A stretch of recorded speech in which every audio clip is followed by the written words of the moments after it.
Salut, je suis Mathieu Stéphanie et je vous présente Génération Do It Yourself. L'idée de ce podcast est de décortiquer le succès de sportifs, d'entrepreneurs ou d'artistes. À travers des discussions sans filtre, je cherche à découvrir leur parcours, leurs outils et de comprendre leur mode de pensée et leur organisation.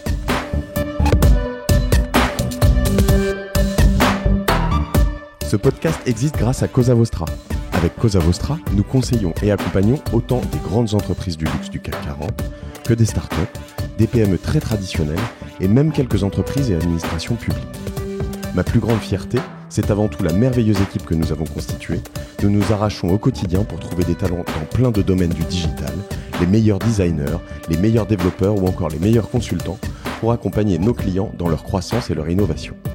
Nous serions ravis d'échanger avec vous autour de vos problématiques. Envoyez-nous un email à contact@cosavostra.com et si vous avez des talents à nous recommander, connectez-vous sur le site www.cosavostra.com. Merci.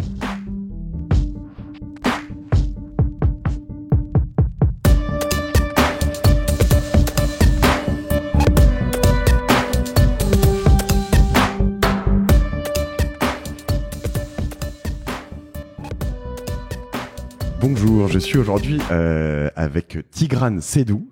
Salut Tigrane. Salut Mathieu. Je suis ravi de t'accueillir. Donc, on en parlait, on l'évoquait juste avant. Dans la famille Seydou, j'ai un deuxième invité, mais il se trouve que c'est une grande famille, si je comprends bien. Donc, ouais, on parlait d'Henri. Ouais, exactement. On se connaît pas malheureusement, même si c'est un entrepreneur qui m'a aussi bien inspiré, mais on se connaît pas. D'accord. Donc famille éloignée. Toi, Tigrane, donc ma première question, c'est, je peux te demander de te présenter pour voir avec tes propres mots qui tu es. Ouais. Alors c'est toujours une question un peu compliquée, mais donc je suis Tigrane Seydou, j'ai 33 ans.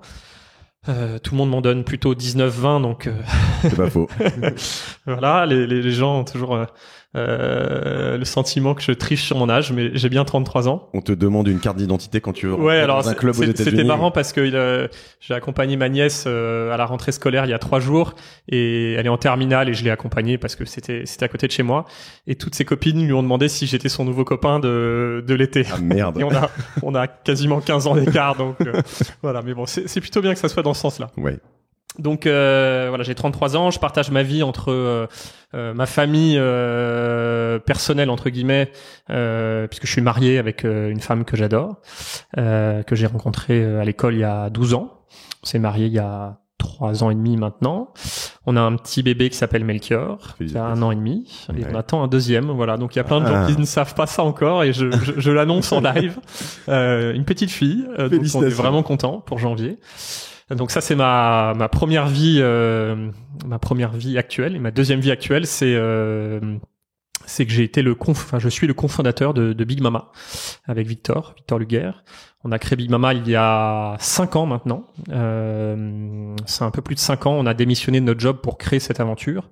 Et on a ouvert le premier resto permanent parisien il y a 3 ans et demi. Donc pour ceux qui écouteront cet épisode dans l'avenir, il y a 5 ans, ça nous met en 2013 à peu près, c'est ça? Exactement.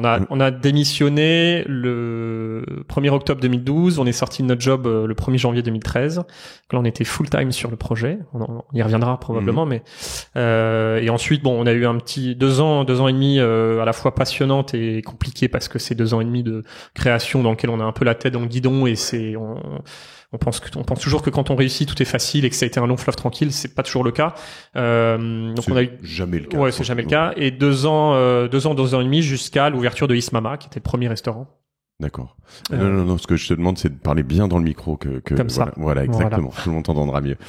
Donc du coup, mais alors du coup, avant de faire tout ça, alors déjà il y a un truc qui est quand même très spécifique, c'est quand tu tapes Tigrane Seydou sur internet, t'arrives sur une page Wikipédia avec la famille Seydou et avec tout le monde. Ouais. Et donc du coup, c'est une famille d'entrepreneurs ou c'est quelque chose. Alors effectivement, la famille Seydou, c'est un héritage assez fort d'entrepreneurs et une famille assez forte, assez lourde. Moi, j'ai pas vraiment eu ça en fait dans ma vie d'enfance et personnelle, parce que c'est plutôt d'autres branches que la mienne qui ont Et c'est chiant, des gens du qui ont coup été connus. Non, pas du tout. Enfin, j'ai pas. Je veux dire, il y a un moment où on t'en parle pas comme ça tout le temps, où ça te saoule pas. Non, pas trop, pas trop. On a une famille, on a une branche qui est qui est assez particulière, qui est très soudée, parce que je suis le 6e enfant de ma famille. D'accord. Donc j'ai 5 frères et sœurs. On n'est pas la branche du cinéma, donc c'est elle qui est très connue parce qu'effectivement il y a eu Jérôme, Nicolas, son frère, Michel qui était du LOSC, plus après Henri dont on a parlé, sa fille Léa qui est tout ça, c'est une famille cousine mais que j'ai pas connue. Donc finalement j'ai assez peu d'attache avec l'héritage entrepreneurial Cédou en tant que tel. Je l'ai plutôt de ma propre famille, parce que je suis le dernier d'une famille de 6 et que ça m'a vachement nourri. Et 2, parce que mon papa était dans l'hôtellerie et c'est quelque chose qui m'a aussi beaucoup inspiré et même si la restauration est très différente, c'est des métiers qui sont assez proches. D'accord. Voilà. Ok. Mais ça, non, c'est pas du tout quelque chose qui m'a pesé. D'accord. Ni poussé. C'est vraiment. Non, comme je les connaissais pas, c'est finalement. Voilà. Et du coup, c'est marrant. C'est une question de perception de l'extérieur. Du coup, évidemment, rien que le fait que Google nous oriente là-dessus, tu vois, c'est un peu. T'as forcément cette. Bon, maintenant, si vous tapez Tigrane Cédou, je crois que il doit y avoir du Big Mama qui doit venir. Je crois que le premier, ça reste. Je l'ai fait tout à l'heure. Ok. Et je regarderai, mais le poids de la famille Cédou. Tu vois, Tigrane Cédou. Et sur mon mobile, en tout cas, le premier lien, c'est famille Cédou. Mais c'est parce que tu tapes beaucoup de Cédou, parce que comme peut-être que toutes les 3 semaines. Exactement, peut-être que je suis biaisé sur mon Google. D'accord. Et du coup, background, donc 6 enfants, le petit dernier. Alors le petit dernier, ça c'est une grande histoire de famille. J'ai une famille vraiment, j'ai eu beaucoup de chance dans ma vie parce que j'ai grandi le sixième fils d'une famille nombreuse, c'est exceptionnel. C'est un truc vraiment dingue. Ça m'a vachement nourri en termes de valeurs. J'ai toujours côtoyé des gens plus âgés parce que j'ai toujours été embarqué par mes grands frères et sœurs dans des trucs à droite à gauche. Donc ça m'a vachement nourri. Et à la fois on a vécu aussi des choses compliquées dans ma famille.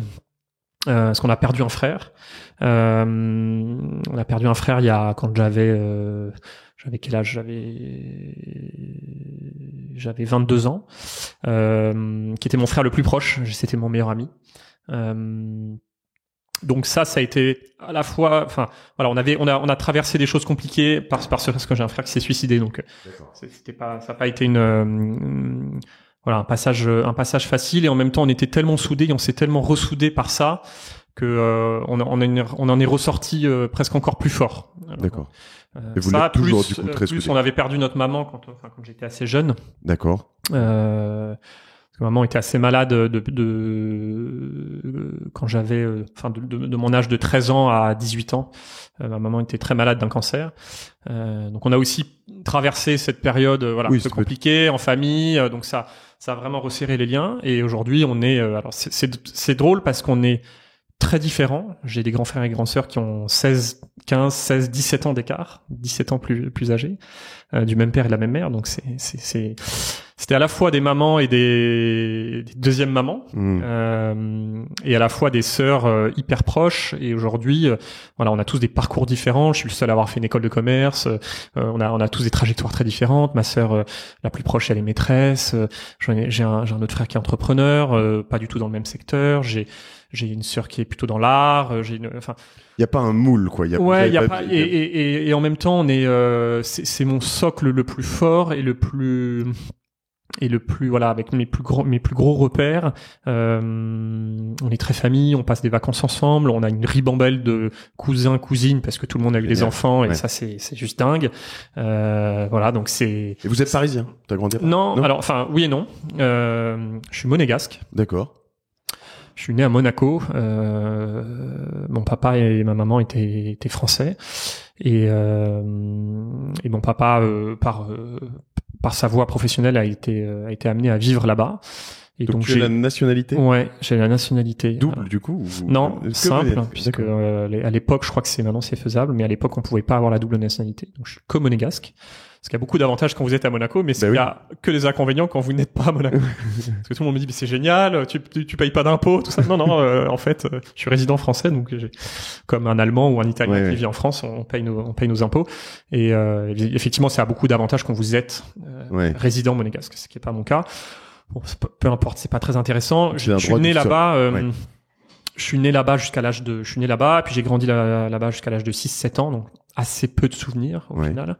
Et puis ensuite on est retourné, je suis venu vivre à Paris, et donc j'ai grandi à Paris, j'ai fait mon collège, lycée à Paris, puis mes études à Paris.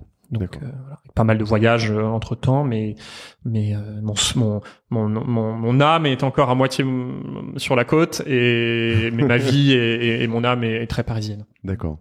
Et donc t'as fait des belles études, une école de commerce, enfin HEC, qui. Ouais, donc j'ai fait une classe prépa. Alors j'étais à Henri IV au lycée. Comment t'arrives à Henri IV? Par le collège. Ça, c'est un bon plan pour tous ceux qui m'écoutent. Je suis rentré au collège et en fait, le collège est sectorisé. D'accord. Sur le 13e, le 5e, je crois. Donc c'est relativement facile de rentrer à Henri IV quand on est sectorisé. Alors il faut habiter dans le 13e. Ça fait monter les prix de l'immobilier dans le coin. Ouais, probablement, mais j'ai eu la chance d'habiter dans ces coins-là. Donc je suis rentré au collège, et puis ensuite donc j'ai eu une passerelle relativement simple pour passer au lycée. Et ton expérience, parce qu'Henri IV avec, je dirais, Louis le Grand font partie vraiment des lycées de prestige. Quand tu le vis de l'intérieur comme ça, pour la majorité des gens qui nous écoutent qui l'ont pas vécu de l'intérieur, c'est quoi? C'est élitiste, c'est dur, c'est tu sais, un lycée normal, on vous pousse, on vous dit vous êtes le futur de. Je pense que c'est un lycée où on a la chance il y a une mixité qui est assez forte, même si on peut penser que c'est très élitiste et que c'est le même type de population. En fait, c'est assez faux. Il y a des gens de partout, de catégories socio-professionnelles assez vastes. C'est un lycée public. Certes élitiste parce que c'est un lycée qui est assez exigeant et qui pousse ses élèves assez fort. D'ailleurs, les débouchés parlent pour eux, puisqu'il y a beaucoup d'élèves qui partent en médecine, en école, en prépa, sur des Sciences Po, Co. Donc c'est vrai que là-dessus, les débouchés sont tous un peu les mêmes, mais je trouve moi j'ai ressenti quand même une très très belle mixité, des gens très différents. Enfin, j'ai adoré moi mes années là-bas, même si on a beaucoup bossé. C'était dur. Ouais, c'était. Alors c'est toujours plus simple quand vous avez un peu des facilités à l'école. Moi ça se passait plutôt bien, donc je l'ai bien vécu. Mais j'ai bien aimé, j'ai adoré l'école publique, parce que ça véhicule plein de choses, parce que on grandit avec des univers en fait très différents. Donc si je lis entre les lignes, on t'accompagne plus on te fouette pas, quoi. J'ai pas eu le souvenir d'avoir été fouetté pendant ces années-là. Maintenant, c'est intense, quoi. C'est dur, c'est des écoles où il faut suivre. Quand vous êtes en queue de classe, c'est compliqué parce que le niveau est assez élevé. Il faut s'accrocher, quoi. Ouais, dès 15-16 ans, quoi. Ouais. Donc ça, c'est. Je veux pas faire passer le mauvais message là-dessus, parce que c'est quand même c'est très exigeant. Et ensuite la prépa, la prépa, là je suis parti en internat à Ginette. D'accord. C'était aussi un petit peu pour m'éloigner un peu du cocon familial, dans un environnement où ma maman était très malade. Ouais. Donc je m'étais dit ok, je pars en prépa, j'ai fait ce choix-là. Faut que je sois un peu dans ma bulle, et en fait ça a été un choix de dingue, parce que j'ai adoré. J'ai rencontré des gens d'une simplicité et d'une qualité exceptionnelle. Donc c'était à Ginette, à Versailles. Et dans cette période, du coup, parce que du coup, à la maison c'est compliqué, et j'imagine que pour ton père, tes frères et sœurs, etc., tu te pousses le cul tout seul. Enfin, je veux dire, ou c'est tes parents qui te. Ouais, j'étais. Alors, c'est bizarre de dire ça quand j'étais assez autonome dans mes choix et dans ce que je voulais faire. Je connaissais pas du tout Ginette à l'époque, et puis j'avais entendu parler de ce truc-là. J'étais en RICAD, j'avais la possibilité d'y rester. Ouais. Donc c'était plutôt le choix entre guillemets facile, et puis c'était la meilleure prépa de France. Et en fait, j'ai été à une réunion d'information et j'ai adoré l'esprit, l'ambiance.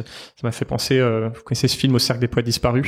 Cette espèce de communauté, d'ambiance, ça m'avait attiré, et puis je m'étais dit voilà, en fait je vais partir un peu. C'était pas compliqué, c'était pas difficile à la maison, mais certes, quand vous avez voilà une maman qui est malade et dont il faut s'occuper, dont même si j'ai été relativement préservé par mon papa là-dessus, et ça je le remercie, c'était une manière de me mettre dans ma bulle et de rester dans mon truc. Et c'était plutôt un choix perso. Quand je dis difficile, c'est pesant. Mais c'est plutôt un choix perso, et vraiment je le regrette pas du tout, parce que tous mes potes d'aujourd'hui, c'est beaucoup de personnes de là-bas. C'est un lycée qui est catholique, je suis pas catholique, qui est jésuite, avec un enseignement qui est extrêmement humaniste. Alors, vous avez tout là-bas. Vous avez des catholiques, des protestants, des juifs, des musulmans, des Français, des étrangers, beaucoup de provinciaux de partout de France. Donc du coup, t'as du catéchisme? Non. D'accord. Ça c'est bien quand on est au CP. D'accord, c'est pour ça. Non, pas catéchisme, et une ouverture d'esprit hyper forte. Donc effectivement, il y a vous pouvez aller à la messe le dimanche là-bas, mais c'est pas du tout forcé. Il y a la moitié des gens sont pas de religion catholique. Et en même temps, c'est jésuite, pour ceux qui connaissent, ça va leur parler. C'est un truc très ouvert, et en termes éducatifs très très fort. Au-delà de ça, c'est une vie d'internat qui est dingue, parce qu'on vit avec ses potes, on travaille avec ses potes, on trime avec ses potes, et c'est 2 années ultra intenses en termes de boulot. Ouais. On bosse de 7h du mat à minuit tous les jours pendant 2 ans, mais on fait du sport, mais on se soutient, on est hyper Donc ça a été dur. Tu rentres le week-end, du coup, quand même? Ouais, je rentre. Alors, en plus, pas toujours. En plus, il y a les emplois du temps chargés là-bas, puisque la semaine finit le samedi à 18h. Des cours jusqu'au samedi 18h. Donc, moi, j'avais la chance d'avoir un pied-à-terre à Paris, donc je rentrais souvent le samedi soir ou le dimanche de la journée. Il y a beaucoup de provinciaux qui restent sur place. Donc voilà, on fait un peu une vie. C'est une vie un peu, on est un peu hors du temps, hein, quand on fait ce truc-là, parce qu'on est un peu dans un. Et alors souvent dans les personnes que j'ai reçues, qui ont fait de grandes écoles, alors je te disais, la proportion d'HEC était trop importante. J'ai eu des gens d'école. Tu t'es dit merde, je vais avoir un restaurateur. Oui, c'est ça. Non, et puis des gens d'autres écoles m'ont dit, mais putain, viens prendre des ESSEC ou des EM Lyon. Donc oui, tout le monde est bienvenu. J'ai pas de sponsor spécifique, mais j'ai l'impression que après cette période, tout le monde est assez d'accord pour te dire que quand t'arrives à HEC, une fois que t'es admis, c'est un peu relax, quoi. Ouais, alors j'ai un avis un peu différent. Tout dépend de ce que t'en fais. D'accord. Moi, je suis sorti donc de ces 2 années-là. Peut-être, pardon, j'ai l'impression que t'avais des choses à ajouter sur la fin de Ginette, peut-être. Non, fin de Ginette, compliqué, parce que j'ai perdu ma maman à ce moment-là. Ouais. Ma maman est partie 1 mois avant les concours. Donc ça a été, et c'est pourquoi je voulais en reparler, parce que la force de Ginette a été telle que ça m'a, ils m'ont tellement accompagné dans ce moment-là, qui était 1 mois des concours de tout le monde. J'ai eu un tel encadrement, un tel soutien, un tel truc, que ça j'oublierai jamais. C'était dingue. C'était dingue. Et je me suis accroché, j'avais la tête dedans, et je l'ai fait, et ça a bien marché. Ça aurait pu ne pas bien marcher. Il y a une part de chance dans tout ça. Il y a une part de, voilà, c'est un concours. Est-ce que vous avez bien dormi la veille voilà, malheureusement, c'est aussi, et heureusement, il y a une part de chance dans la vie et dans tout ce qu'on fait. C'est très compliqué, je pense, l'accompagnement dans ce genre de moment, parce qu'à la fois, on a envie que tu restes un peu focus sur un certain nombre de choses, et à la fois, faut aussi assimiler des éléments de ta vie nouveaux, et pas rester la tête dans le guidon trop quand même, parce que sinon après tu te relèves et puis tu t'es cramé, ou c'est différent. J'avais la tête, j'étais hyper focus parce que je sortais de ces 2 ans-là et que c'était le bout du tunnel et qu'il fallait pas se poser de questions. Et en même temps, il y avait cet accompagnement-là qui m'a vachement mis dans un cocon de soutien et hyper agréable. Donc j'aurais probablement pas j'aurais pas réussi avec tous mes potes autour. Ouais. Et ça, j'en ai pas souvent reparlé avec eux, mais c'est un truc, à vie, je me souviendrai de cette période et sans tous tes potes autour, pardon. Ouais, j'aurais pas réussi sans tous mes potes autour. Ouais. Ça a été. Et ça reste tes potes, d'ailleurs, eux? Ouais, tous. Enfin, tous. Il y a un gros socle aujourd'hui de très bons potes qui viennent de Ginette, que j'ai retrouvé après en école, et puis voilà, mais ça a été un socle hyper fort. Donc après HEC, et pour répondre à ta question, je comprends cet avis-là, parce que il y a beaucoup de gens qui ont un espèce d'effet boomerang en disant waouh, j'ai tellement donné, j'ai tellement appris, j'ai tellement fait, mais c'est très académique pendant 2 ans, et on arrive dans un environnement universitaire dans lequel c'est beaucoup moins académique, faut beaucoup plus être autonome, entrepreneur dans ce qu'on fait de son quotidien et de sa vie. Et il y a beaucoup de personnes, d'ailleurs, c'est une certaine manière de voir, se dessinent les premiers entrepreneurs parmi les autres. C'est que on est tellement encadré pendant les 2 premières années que quand tu arrives à HEC, tu vis ta vie. Donc après t'en fais ce que t'en veux.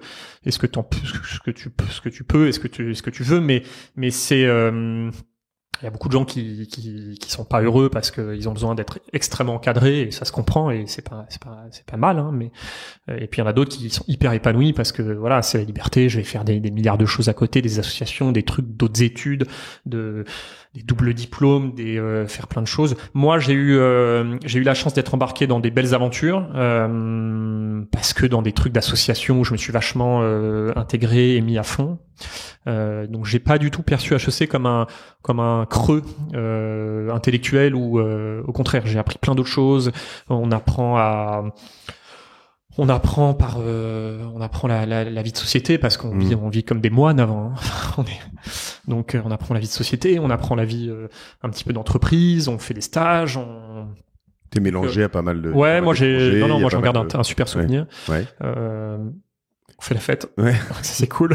Du sport. Ouais, on fait la fête, on fait du sport. Moi, je suis très sportif. Voilà, on était dans les équipes de foot, dans les trucs dans tous les sens, des championnats tous les jeudis, les foot avec les potes le soir, machin. Donc, on est sur un campus, on a quand même, voilà, on a une chance de dingue. Donc non, moi j'en ai gardé un super souvenir. 2 ans d'école. Puis 1 année de césure, je suis parti à Hong Kong pendant 6 mois pour mon premier stage chez L'Oréal à l'époque. D'accord. Et ensuite, j'ai fait 6 mois à Londres en finance. Voilà, c'était une année assez riche. 2 expériences qui m'ont pas mal apporté, qui m'ont montré que je voulais pas faire ça. Ni du marketing, ni de la finance. Ouais, c'était peut-être aussi l'univers des grandes boîtes qui m'a pas forcément attiré en tant que tel. La finance, j'ai atterri un peu là par hasard, un peu pour me dire, pour pas avoir de regrets, parce que c'était la voie royale un peu à l'époque, et puis je m'étais dit voilà, va toucher un peu, enfin va voir ce que c'est. J'ai une super expérience, vraiment, parce qu'on a monté c'était assez entrepreneurial, bizarrement, parce qu'on a monté une équipe dans une banque qui montait un nouveau business. On a beaucoup bossé. J'ai été pris dans un dilemme et après j'ai fait HEC entrepreneur. Donc j'ai fait ma dernière année complètement différente. Mais pendant la dernière année d'HEC entrepreneur, j'ai eu ce dilemme de est-ce que je retourne en finance, en banque, parce que j'avais des offres et que les offres sont super alléchantes, on vous offre des salaires de dingue, et puis j'ai eu oui non jusqu'à un peu le déclic de mon frère qui à ce moment-là est parti, qui était pendant ma dernière année d'HEC. Il est parti, il a décidé de partir seul. Je pense, alors il est plus là pour lui poser la question, mais je pense beaucoup pour le boulot, parce qu'il était pas très heureux. Ça m'a fait beaucoup réfléchir.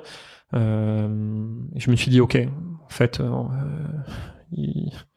tu fais une fois une connerie dans la vie, pas 2 fois la même, quoi. Ouais. Donc ça m'a fait vraiment beaucoup réfléchir à ça. Tu veux dire que le boulot il le rendait malheureux, ouais, malheureux, ouais, c'est toujours une c'est le drame de notre société, hein. Donc faut pas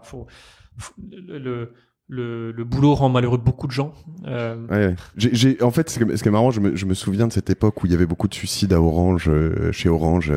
Je crois que c'était Lombard qui a des soucis maintenant autour de ça. Et j'étais plus jeune, déjà entrepreneur, et j'arrivais pas, enfin même si je l'ai assimilé, mais j'arrivais pas à assimiler, à comprendre, à me dire non mais attends, pourquoi tu peux t'enfermer jusqu'au point de. Ouais, j'avoue que c'était un truc où tu dis non mais ça va, je peux pas accuser un employeur de. Et en fait, après le recul des entreprises qui grossissent, des tas de gens autour de toi qui sont malheureux, tu te rends compte que si les gens se laissent enfermer, s'enferment eux-mêmes. Et c'est très intangible comme comportement. C'est le truc que tu vois pas forcément. Les gens ne se livrent pas là-dessus, n'en parlent pas parce qu'il y a un tabou là. Enfin, on en parle de plus en plus d'ailleurs, mais il y a un grand tabou sur le fait d'être malheureux au travail, de le dire à son boss, de le dire à sa famille. Parce qu'il y a plein de sentiments d'échec, de fierté, qui vont avec. Mais je l'ai un petit peu perçu et suivi au travers de mon frère. Et alors nous, ça nous est tombé sur la gueule un peu du jour au lendemain. Donc j'ai pas pu vraiment comprendre ce qui s'est passé, mais je sais parce qu'il y a eu un peu d'historique et je dis pas que c'est 100% parce qu'après on a une sensibilité toute différente et que mon frère avait probablement ses raisons de le faire au-delà de ça, mais ça a joué. Donc je suis sorti, j'en ai retiré que faut aller vers quelque chose sur lequel on est épanoui, on est bon. Quitte à 100 fois moins bien gagner sa vie, quitte à sacrifier d'autres choses, mais on peut pas sacrifier le plus important, qui est son bonheur et son épanouissement. Je reviendrai parce que tu as dit deux choses, on est épanoui, on est bon. Je pense que l'épanoui est beaucoup plus important parce que devenir bon dans quelque chose, ça s'apprend. Enfin, souvent.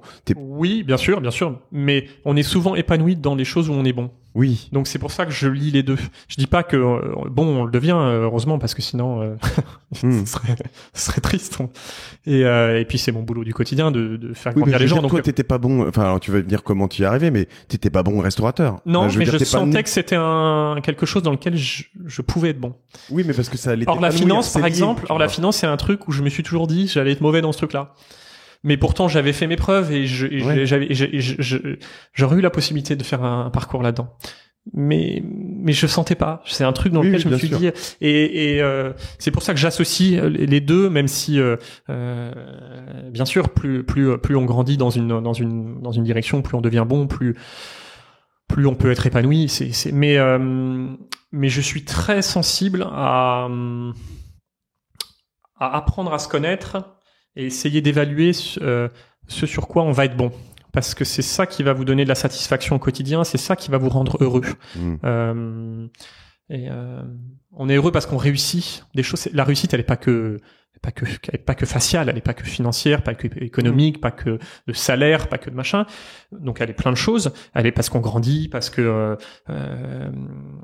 mais on est mais la réussite est un gros vecteur d'épanouissement. Alors il faut plein d'étapes pour arriver là et les échecs ça nourrit. Moi j'en ai. C'est ça, mais ce que j'allais dire, la réussite passe par des échecs. C'est-à-dire que on a une succession d'échecs qu'on finit par dépasser à chaque fois. Donc c'est ça la réussite. Mais toi comme moi, c'est pas une réussite faciale. Voilà, il faut faire attention à ça. C'est ça. Ce que je dis, c'est la réussite, c'est pas réussir en tant que tel tout ce qu'on fait. Mais j'entends trop de gens qui me disent oui non mais je peux pas faire ça, je sais pas faire ça, ou je dis apprends. Enfin vas-y. Je veux dire à un moment, il y a des gens à qui j'ai envie de dire quand ils sont à ce point-là tellement malheureux, et j'en connais très proches même dans leur boulot, je leur dis mais arrête en fait. Non mais je suis d'accord. Arrête. Moi je suis d'accord Mathieu, c'est 100% le conseil que je donne. Ne vous enfermez pas dans un truc. Moi je répète ça à mes salariés toute la journée. Enfin, si vous êtes pas heureux chez Big Mama, ne vous accrochez pas. Allez, vous aurez une autre voie dans laquelle vous serez beaucoup plus épanoui, machin. Mais essayez, trouvez-la. Ne vous enfermez pas. Quand on commence à se dire qu'on s'enferme dans un truc, c'est foutu. Surtout que pour des gens qui ont mais même pour des autodidactes, j'allais dire pour des gens qui ont un certain niveau de diplôme, c'est plus facile probablement, mais même pour des autodidactes, la période pour la première fois, moi je suis un peu plus vieux que toi, j'ai connu que des crises quoi. Je suis sorti d'école, j'ai connu une crise, la bulle Internet. On a commencé. Je suis sorti d'école en juin 2008. Oui, mais moi, c'était la merde. J'étais celle d'avant, moi. Tu vois. Et je veux dire, et en effet, c'était la merde. Mais tu vois, et je veux dire, la période est plutôt assez bonne, voire très bonne quand même. Même si on t'entend des choses, tu te dis. Et il y a un moment où, en effet, peut-être qu'en 2005, cette période où ton frère est parti. C'était quand même plus dur. C'est-à-dire que dire arrête, c'était pas si simple de retrouver un boulot. Tu pouvais te retrouver sur le carreau pendant un an et demi. Fallait être bon, voilà. Je suis pas en train de dire que c'est facile. Non, mais moi non plus. Mais c'est encore pire de ne pas y aller. De ne pas faire la démarche. Ouais, c'est-à-dire que en fait, oui, c'est dur. Mais la vie est dure. Oui, tout à fait. Il y a rien qui est facile dans la vie. Donc par contre, il faut, mais il y a des gens qui sont capables de le faire tout seuls, il y a des gens qui ont besoin d'être accompagnés par des proches, par mille choses. Mais en tout cas, et notre responsabilité aujourd'hui. Moi, si je pouvais revenir en arrière par rapport à mon frère, le premier truc que j'aurais fait, parce qu'il dormait, c'est typiquement un symptôme, il dormait pas très bien, il dormait mal la nuit, machin. C'est un truc on commence à pas bien dormir, on commence à machin. Je l'aurais pris par la main et je l'aurais dit, ok, maintenant, t'arrêtes tes conneries, quoi. Si t'es malheureux dans ce truc-là, ok, on y va, on sort, on quitte, je te fous dans un hôpital s'il faut pour que tu dormes pendant 15 jours, mais faut pas, il y a tellement de gens qui vous disent, ouais, je suis malheureux, je vais pas bien, et en fait on dit ok et on passe à la chose d'après que après c'est trop tard, quoi. Ouais. Donc il faut regarder où est le curseur, mais c'est il faut lire les signaux. Ouais. Et il faut lire les signaux dans l'entreprise, il faut lire les signaux de mes propres salariés. Enfin tout ça, il faut les comprendre. C'est pas facile. Ouais. Mais voilà. Bon, je sais pas si on va pas passer toute l'heure sur ces choses parce que c'est déprimant. Non, c'est pas déprimant. Moi, ce que je trouvais hyper intéressant, c'est aussi de voir ta perception et ta responsabilité et notre responsabilité que je vois. J'allais dire l'entreprise change parce que elle devient de plus en plus comme ça. J'y crois pas non plus complètement. C'est-à-dire que je pense que il y a 100 ans, il y a 50 ans, il y avait des entrepreneurs. Tu parlais il y avait déjà de tout. Il y avait des entrepreneurs qui accompagnaient leurs employés, qui aimaient leurs employés, que ce soit même des gens qui avaient des usines avec des gens qui et voilà. Il y a toujours eu ça. Maintenant, aujourd'hui, ça, je pense qu'il y a aussi une force qui vient c'est pas tant les entreprises qui ont changé. Ouais. C'est les gens dans l'entreprise. Oui, je suis d'accord. Donc il y a toujours des entreprises très paternalistes avec un management hyper bienveillant, il y a toujours des entreprises très à la schlag avec des trucs très durs et machin. Il y aura toujours ça probablement. Mais là où on sent un shift de génération, c'est tout ce qu'on raconte, on n'invente rien, hein, tout ce qu'on raconte sur la génération YZ, AA, je sais pas quoi, sur ces trucs où on dit voilà, il y a on le ressent quand même. Ouais. On le ressent même. Moi, je suis pas très vieux, hein, j'ai 33 ans, mais rien que la mini génération d'en dessous, donc celles qui arrivent sur le marché, les 20-25 ans, c'est une génération qui a plus envie de se laisser enfermer dans une vie du 100% boulot, dans une vie du 100% carrière où en fait je dois faire bien les choses. Nous, on le voit, enfin les gens font 2, 3, 4 années dans une entreprise puis elles shiftent parce que tu as envie de voir autre chose, parce que il y a un équilibre vie pro vie perso qui est beaucoup plus recherché. Mais ça c'est top. Enfin, c'est top. Je suis d'accord. Heureusement, c'est génial d'avoir ça. À nous les employeurs et les entreprises de s'adapter à ce truc-là. Et c'est ce shift-là culturel qui est pas facile. Alors c'est plus facile quand moi j'ai créé il y a 3 ans de mettre en place un écosystème et qui accompagne ça. Quand t'es L'Oréal et que je parle L'Oréal parce que ma femme est chez L'Oréal, c'est une sublime boîte et voilà, mais c'est plus compliqué quand il y a 50 ou je sais pas combien, 50 000 employés avec mais on a cette responsabilité là. Ouais. Moi je me lève le matin, j'ai 650 salariés. 600 ou 650 salariés. Je me lève le matin et je me dis ouais, ma première responsabilité c'est de leur offrir tout ce que mon frère n'a pas eu, un écosystème, un cadre qui permet aux gens de grandir, d'être épanouis. Après c'est pas le monde des bisounours, on n'est pas en train de dire que il faut pas que les gens travaillent, il faut pas que les gens c'est l'un va avec l'autre. Il y a une exigence, mais il y a aussi un rapport t'avais envie qu'on parle aussi de ma perception de la vie personnelle d'un entrepreneur. J'ai une perception hyper forte de l'équilibre vie pro vie perso. Je suis un malade mental de ce truc-là. Je suis pas du tout un entrepreneur qui bosse tout le temps. Ouais, comme un chien. Je pourrais bosser plus, on pourrait faire plus, on pourrait encore toujours faire plus. On peut toujours faire plus. Moi, j'ai pas déjà parce que physiquement, je suis pas capable d'absorber ça. Je me connais, je sais que je suis pas capable. Parce que j'ai envie de construire une famille à côté avec des enfants, j'ai pas envie de passer à côté de ce truc-là. C'est toute cette génération. Je pense qu'il y a un paquet de nouveaux entrepreneurs qui sont dans la même veine que moi. Parce qu'on est aussi dans cette génération-là. Et on a vu tellement de gens qui ont fait des réussites de dingue, mais qui sont en maxi burn-out, ils se retournent et ils ont pas vu leurs enfants pendant 10 ans, et là, l'enfant... Ce que me dit ton cousin, on va dire, je peux en parler puisqu'il le dit devant tout le monde, mais il le dit. Hein. J'ai pas vu Henri Sédou le dit bien. J'ai pas vu assez mes enfants. J'en suis pas. Enfin, il le dit. Il en est désolé. Et c'est vrai que il est un peu une génération. Ouais, là je sais pas, on doit avoir 10 ou 15 ans d'écart. Moi, j'ai pas envie de ça. Ouais. Ça, c'est mon premier combat. Et c'est compliqué parce que on a une charge mentale de dingue. On a beaucoup de boulot, beaucoup de responsabilités, beaucoup de merde à gérer, beaucoup de sujets.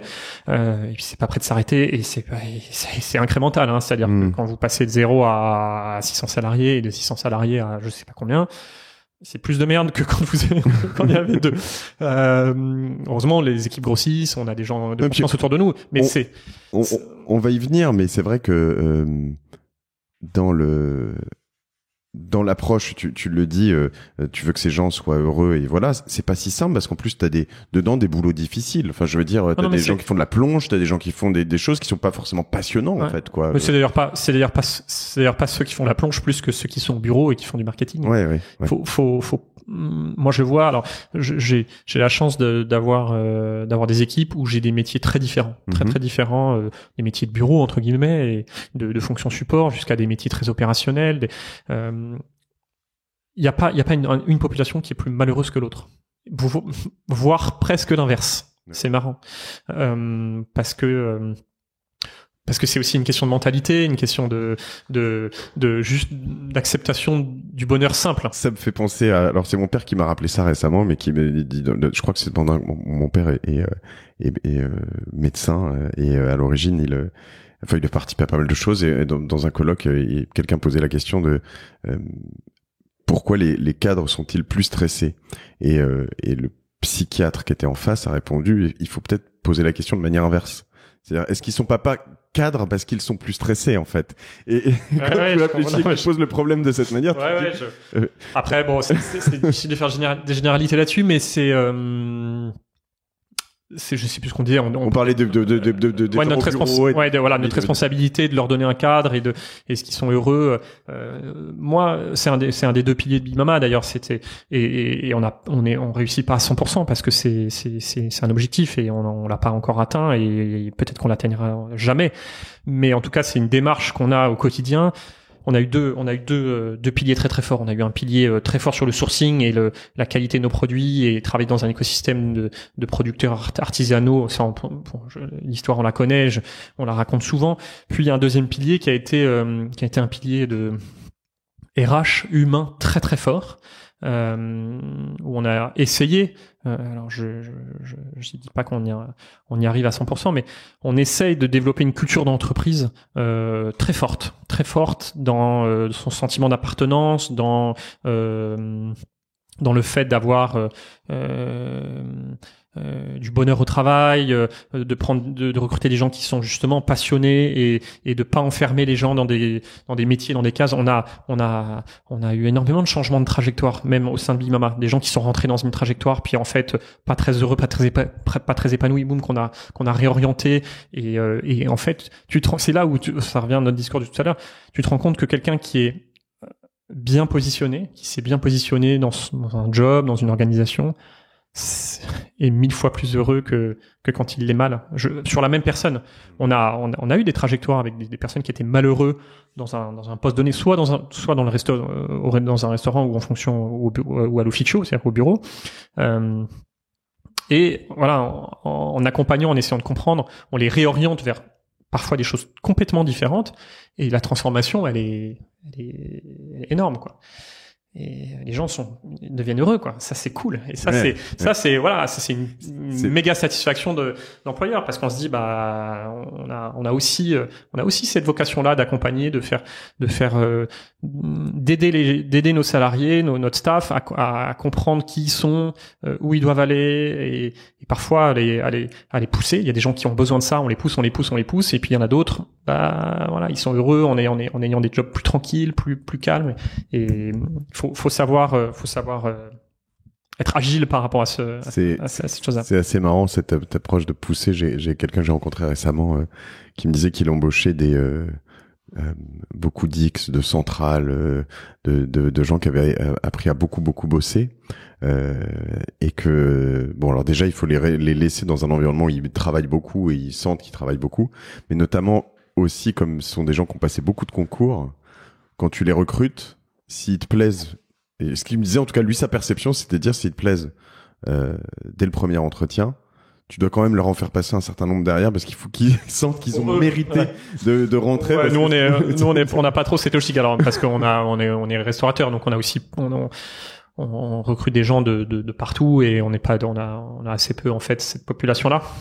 Mais nous on a une manière de recruter et de manager les gens beaucoup par les qualités. Je reviens sur le truc de on est bon là où on est épanoui. C'est-à-dire que quand tu prends quelqu'un et que tu mets en exergue sa qualité, quelqu'un qui a une qualité à 80% et que tu essaies de la pousser à 120%, ça va avoir beaucoup plus de valeur et d'impact et de rayonnement à la fois pour lui et pour les autres et pour l'organisation autour, que si tu prends quelqu'un qui a un défaut et tu te dis ok, on va essayer de travailler sur ce défaut pendant des jours, des semaines et des mois, et en fait on va essayer que son défaut passe de 60% à 30%, et on va y arriver. On a vraiment un gros management et positionnement dans l'entreprise et recrutement par les qualités. On essaye de typiquement, si je prends l'exemple d'Enrico, qui est notre patron des opérations aujourd'hui, c'est un mec qu'on a recruté comme runner, comme serveur de base à Gordes. Donc c'était un restaurant saisonnier qu'on avait avant d'ouvrir à Paris. Je l'ai recruté, je lui ai fait passer un Skype. Alors à l'époque, j'étais tout seul, on était tout seul avec Victor, on faisait tout, on faisait les recrutements.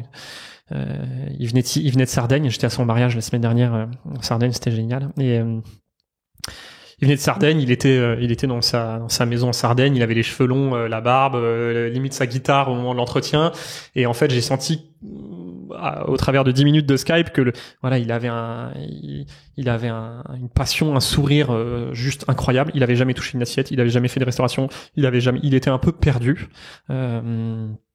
Et on s'est dit, bah en fait, ouais, lui on le veut. On l'a fait venir à Gordes. Fin de saison, c'était un restaurant saisonnier. Il a fait un mois de serveur chez nous. Et puis il a bien aimé.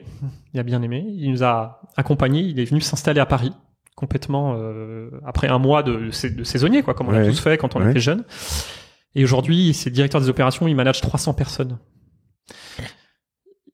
Et il est passé de runner à chef de rang, à assistant manager, à manager de plusieurs restaurants, puis directeur des opérations. Et puis voilà. Et il va encore grandir. Et c'est un mec, ça fait 4 ans maintenant qu'il est chez nous. Et j'étais à son mariage dans le fin fond de la Sardaigne il y a une semaine, et c'est drôle parce que sa maman est venue me voir, et elle m'a dit, elle croyait pas que j'étais son patron, parce que elle me dit, mais vous êtes tout jeune et tout. Vous avez 18 ans. Ouais, vous avez 18 ans. Et elle était adorable parce qu'elle m'a dit, écoutez, vous avez transformé mon fils. Alors c'est pas moi, c'est tellement cool. C'est l'aventure. Ouais. Vous avez transformé mon fils parce que il y a 4 ans, il était là, il avait fait un peu des études dans le bâtiment, d'ingénieur, pardon. Mais il savait pas trop, il était perdu. Il était un peu perdu, quoi. Et puis il est venu un peu par hasard. Je me souviens à Gordes à l'époque, en se disant bon, je vais gagner un peu d'argent pendant l'été. Et puis pas 4 ans après, c'est un des grands patrons de Big Mama, quoi. Voilà. Et ce qui est fou, c'est qu'il t'a transformé aussi. Enfin, tu vois, c'est. Non, mais c'est la manière dont tu le racontes. Ça, c'est exceptionnel. Ouais. Ça, c'est un truc. Faut être entrepreneur une fois dans sa vie pour vivre ça. Ouais. je pense que tu peux l'être quand tu es manager d'une équipe en tant que salarié, mais ce qui est fort, c'est que quand tu pars de zéro et que ça va très haut, très loin. Mais ça, on me dit souvent, c'est quoi ta plus grosse fierté d'entrepreneur ou j'ai une petite vie d'entrepreneur, ça fait 5 ans, hein, c'est pas énorme, mais clairement, c'est le fait d'avoir accompagné des parcours comme ça, quoi, d'avoir fait grandir des mecs qui ont des talents de dingue et qui et aujourd'hui je lui laisserai les clés de Big Mama parce que j'ai une telle confiance, j'ai une telle il a Big Mama dans le sang plus que moi je l'ai, quoi, alors que c'est dur de faire plus. Donc et ça, il y a pas que Enrico, il y en a plein. Non, et puis c'est vrai que c'est dur et c'est bon d'entendre ça. C'est bon d'entendre ça parce que dans j'ai l'impression qu'en plus dans un métier comme la restauration plus qu'ailleurs, souvent t'entends beaucoup de gens qui disent putain, les RH c'est chiant, les mecs sont chiants, on me chie dans les bottes tout le temps, j'exagère un peu, mais tu vois, et en fait j'entends aussi beaucoup d'entrepreneurs, mais pas tant que ça. Enfin, dans les gens qui sont ici, non, je crois pas. Sur ce podcast, il y a pas que des entrepreneurs, mais il y a beaucoup de gens justement qui s'épanouissent de ça. Mais faut le noter, c'est vraiment, je pense, ça c'est une fierté collective qu'on a tous quand on parle un peu d'avoir engagé cette petite révolution dans la restauration. On n'est pas les seuls, mais il y a 5 ans, quand on n'avait jamais touché une assiette de notre vie, moi j'avais bossé un peu dans l'hôtellerie. On va revenir quand même. Alors juste, on continue ce que tu dis, mais je reviens. On parle de Big Mama Group. On va revenir parce qu'on coupe un peu, mais tant mieux. C'est l'idée. Mais donc un des restaurants italiens. Tu vas nous réexpliquer un peu tout ça. Mais voilà, comme vous l'avez compris, 650 salariés, c'est quand même quelque chose de bien gros. La fierté collective, elle est de quand on a démarré il y a 5 ans avec Victor, qu'on a été voir. On a demandé conseil à des millions de gens, enfin des milliers de gens. 100% des gens nous ont dit, des gens du secteur, t'es sûr de vouloir aller dans la restauration parce que c'est ultra compliqué, c'est dur, il y a tout le temps. Et c'est vrai. Mais les RH c'est compliqué, gérer les populations c'est compliqué. Moi je connais pas un restaurateur qui a pas 150 prud'hommes sur le dos et qui vit avec ça et c'est l'enfer. Tout ce qu'on dit sur la restauration et surtout recrute pas trop de gens, fais pas maison parce que c'est l'enfer, achète à l'extérieur, tu veux faire du direct producteur mais tu vas te faire chier, tout et un peu par conviction et parce qu'on a envie de révolutionner un peu aussi cette chose-là, on a fait 100% l'inverse de tout ça. On a capitalisé à fond sur les hommes. On a des très grosses équipes. On a investi beaucoup dans l'humain, dans la formation, dans le fait de recruter des gens qui n'étaient pas forcément du métier. Tout ce qui était ultra compliqué à l'époque et où tout le monde nous avait mis des espèces de gros warnings de pas faire. Tout est fait maison. On fait énormément de direct producteurs, donc ça veut dire que on gère notre propre logistique. Enfin, que des galères. Mais en fait, à la fin, ça a fait la magie de Big Mama, c'est-à-dire que c'est la somme de toutes ces petits détails et ces petites choses où on s'est peut-être fait un peu plus chier que les autres, ou en tout cas on n'a pas lâché et on s'est dit on va recruter que les Italiens parce qu'à un moment c'est parti, on peut y revenir, c'est parti d'une idée complètement con de se dire on veut faire vivre l'Italie à Paris. C'était ça qu'on avait envie, on adorait l'Italie, on voyageait en Italie, on allait dans les petites trattorias italiennes en Italie, on se disait mais c'est dingue ce rapport qui a été pris, c'est dingue cette ambiance, ce joyeux bordel, ce bonheur à l'italienne qu'on adore tous quand on va l'été en Italie et on retrouve pas à 100% ce truc là à Paris. Or, on est à 600 km, il y a moyen de le faire. Et donc, on a tiré le fil de ça sur les produits. On a voyagé pendant 1 an et demi, pour aller sourcer tous les produits. On a tapé à la porte de tous les producteurs. Les portes se sont refermées. On a réouvert. On a fait tout ce chemin-là. Ça, c'était génial.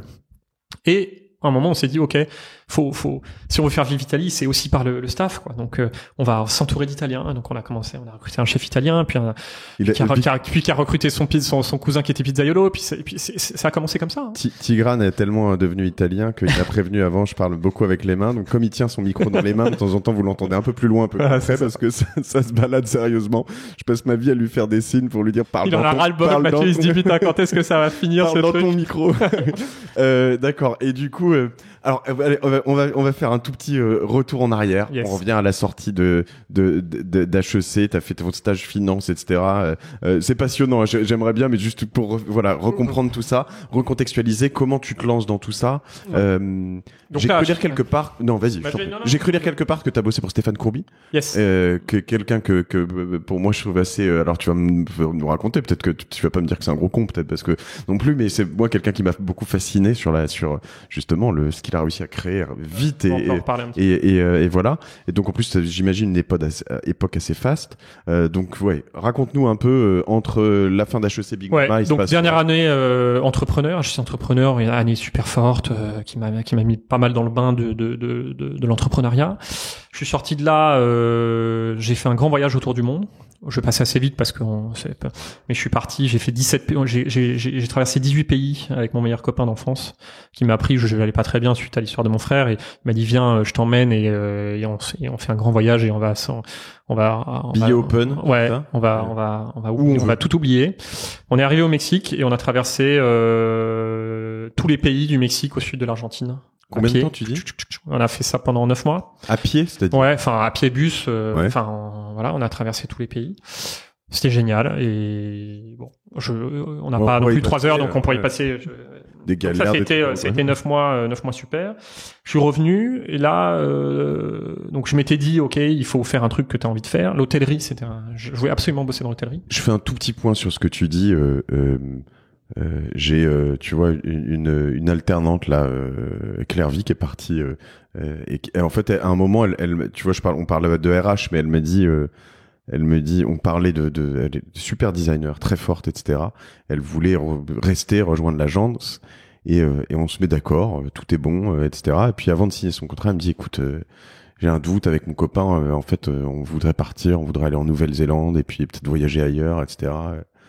Je me dis que c'est le moment où jamais je lui dis merde. Je me dis merde mais je lui dis mais vas-y en fait quoi. Mais tu vois alors que je veux vraiment qu'elle reste. De toute façon si t'avais pas voulu elle l'aurait quand même. Ouais, après tu peux essayer de te dire je vais faire le max pour mais je veux dire ces moments sont je pense hyper importants, hyper formateurs et dans la vie dans une vie te retourner et te dire j'ai pas fait ce voyage, j'ai pas fait ce machin alors que j'avais envie et que j'avais les moyens ou l'opportunité et donc je pense que voilà toi t'avais d'autres peut-être choses à évacuer mais je pense que ce moment est hyper fort, hyper important. Donc pour les plus jeunes, en tout cas, vous privez pas quoi. C'est pas ça qui vous empêchera de trouver un boulot. C'est toujours plus simple quand effectivement t'as l'opportunité de le faire, t'as les moyens que. Mais nous on l'a fait très à la route et tu peux faire ça pour 3 000 euros. Ouais, et ça coûte ça coûte pas très cher. Après il y a des gens qui ont besoin de bosser parce qu'il faut rembourser des emprunts pour les payer les études et tout ça. Donc mais en tout cas si voilà c'était génial. Nous j'avais besoin de le faire probablement et on a fait 18 pays incroyables. Je suis revenu 2009. Là, je voulais bosser dans l'hôtellerie. C'était complètement la crise. Donc je cherchais partout. Il y avait rien. Je me suis retrouvé au chômage à ce moment-là. Et puis par opportunité. Combien de temps j'ai cherché 3 mois. Chaud quand même. Ouais, belle école. Ouais. Tu cherches du boulot. Ouais, parce que je savais très bien ce que je voulais faire. Et je voulais pas trop, j'étais assez focus sur ma recherche et bon, je voulais aller dans l'hôtellerie de luxe, c'est ça qui m'intéressait. Et puis c'était complètement la crise, il y avait plus personne qui recrutait. Donc, ouais, j'ai un peu galéré à cette époque-là. Mais les galères t'amènent à d'autres trajectoires que tu n'aurais pas imaginé qui sont top puisque par opportunité de copain, j'ai rencontré à l'époque le directeur financier de Stéphane Courby. Guillaume, qui est devenu mon futur patron après, mais je l'ai rencontré et là je lui ai dit, je savais qu'il se développait un petit peu dans l'hôtellerie. Donc c'était ce fameux Stéphane Courby qui était donc un homme de médias. Donc il avait fini son aventure en Démol. Oui.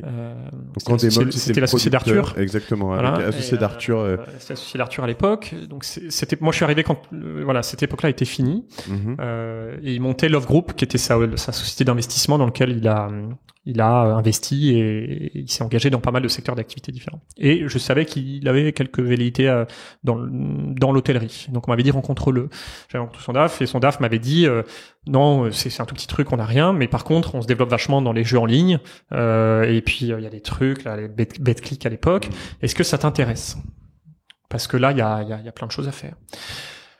Moi, je suis pas du tout un geek, je suis pas du tout digital, j'ai jamais joué à un jeu de ma vie sur un portable, encore moins un jeu en ligne de casino, de trucs. Mais je sais pas pourquoi, je sais pas comment. À ce moment-là, j'ai dit, OK, on y va. Mais à la fois, c'est des moments de dérégulation. Et mais j'ai même pas compris que c'était, voilà, je m'étais dit, OK, c'est une aventure, le truc est en train de se monter, c'est une start-up qui est en train d'exploser, mais ça me parlait pas du tout comme en tant que sous-jacent, en tant que métier. Mais je m'étais dit, allez, vas-y, et puis ça va te porter, et puis il faut y aller, quoi. Et je suis parti à Londres. Alors j'étais déjà avec ma femme, bon, compliqué, on était à distance, machin. Au bout de 3 mois à Londres, je me suis dit, OK, c'est quand même pas ce que j'ai envie trop de faire. Et puis j'ai envie d'être avec ma femme, donc j'ai été en contact avec le directeur financier de Stéphane Courby à l'époque, et puis je lui ai dit, OK, t'as pas des opportunités pour revenir, enfin bon, ça s'est fait, et à ce moment-là, il se développait au sein de la holding du groupe, et Guillaume m'a dit, si je cherche un bras droit parce qu'on commence à avoir beaucoup de boulot, machin. Je lui ai dit, bon, je passe l'histoire, je reviens et je bosse pour lui. C'est comme ça que je suis rentré chez Stéphane Courby. Je suis rentré via son directeur financier. Pendant un peu plus d'1 an, j'ai travaillé à ses côtés comme son bras droit. Et puis au bout d'1 an, donc ça c'était super. On était une toute petite équipe. Donc c'était la société de tête du groupe de Stéphane. On était 6. Love, c'était ça. Ça s'appelle Love Group, ouais, LOV Group. Ouais. Et on était 6. Et donc super ambiant, enfin très entrepreneurial. Stéphane toujours très entrepreneur investisseur à ce moment-là, mais très entrepreneur, à lancer plein de nouveaux projets, à investir dans des boîtes, mais à les accompagner. C'est un mec de dingue. Il est, je sais pas si je devrais dire ça, mais ce qu'on dit de lui dans les médias est pas du tout fidèle à qui il est. C'est quelqu'un d'une générosité, d'une simplicité, d'une honnêteté, extraordinaire. J'ai rarement vu de grands patrons, de grands chefs d'entreprise comme ça. Et surtout, il a une intuition d'entrepreneur. Je me fouette pas en disant ça, mais je suis pas entrepreneur à côté de lui, quoi. Moi je suis un manager, entrepreneur, développeur, mais lui c'est un entrepreneur au sens le plus profond du terme, quoi. C'est incroyable. Il a et au bout d'1 an de cette aventure-là, il est venu me voir, il m'a dit, voilà, j'ai énormément de projets, énormément de choses, j'ai besoin d'avoir un bras droit, quelqu'un à mes côtés. Est-ce que ça te dirait de venir bosser directement à mes côtés? À son directeur. Évidemment, c'est génial, quoi. Donc j'ai dit oui, et j'ai fait 3 années à ses côtés, et là on partage la vie d'un entrepreneur, d'un grand patron qui dans plein de secteurs d'activité différents, et ça m'a évidemment vachement façonné. C'est quoi les secteurs? Alors il est toujours dans la production télé, puisqu'il a monté Banijay, qui est maintenant un très gros acteur, parce que très gros acteur, ils ont fusionné avec un autre gros acteur du marché. Donc grosse activité là-dedans, grosse activité à l'époque dans l'énergie, mais ils se sont, je crois, désengagés depuis, puisqu'ils étaient actionnaires de Direct Energy, mais c'est à l'époque. Post BigBD. D'accord, post BigBD. Okay. Les jeux en ligne avec BetClick, plus d'autres BetClick Group, qui est devenu BetClick Group avec d'autres boîtes dans l'univers, l'hôtellerie et la restauration. Donc ça, c'est un secteur dans lequel j'ai pas mal bossé quand j'étais à ses côtés, et il est un secteur qu'il adore, où il est très fort et où il se développe beaucoup. Il y a beaucoup d'ambition, beaucoup d'envie là-dedans. Lui, dans le très haut de gamme, donc il est propriétaire, exploitant des Erel à Courchevel, donc un des premiers palaces en France. Il y en a un autre sur la Côte d'Azur, la Bastide de Gordes à Gordes, avec d'autres projets, des projets donc très haut de gamme. Ça s'appelle Erel Collection. D'accord. Le groupe. Et donc c'était super parce que j'ai vu à la fois des périodes d'acquisition, de transformation, de travaux, d'opérations. J'étais pas opérationnel à l'époque dans ce secteur-là, mais ça m'a fait côtoyer un petit peu l'univers. Avec des restaurants, Gagnère qui a un restaurant aux Erel, donc j'ai côtoyé un petit peu tout ça, et c'était ça. Et c'est quand même des périodes vraiment très très, je veux dire, par rapport à plein de jobs, en tout cas, c'est peut-être mais moi ça me fait pas mal rêver, ça a l'air vraiment super cool. Et donc tu en es parti, tu vas me raconter alors, pourquoi. Super cool jusqu'à un moment où quand tu côtoies à longueur de journée quelqu'un entrepreneur qui innove, qui lance des trucs, il y a un moment où ça te gratte un peu, ça te gratte un peu, quoi. Ça te pique un peu, donc il y a un moment où je me suis dit allez, on y va, et en fait c'est venu et c'est le début de l'histoire de Big Mama, puisque c'est le début de la rencontre avec Victor.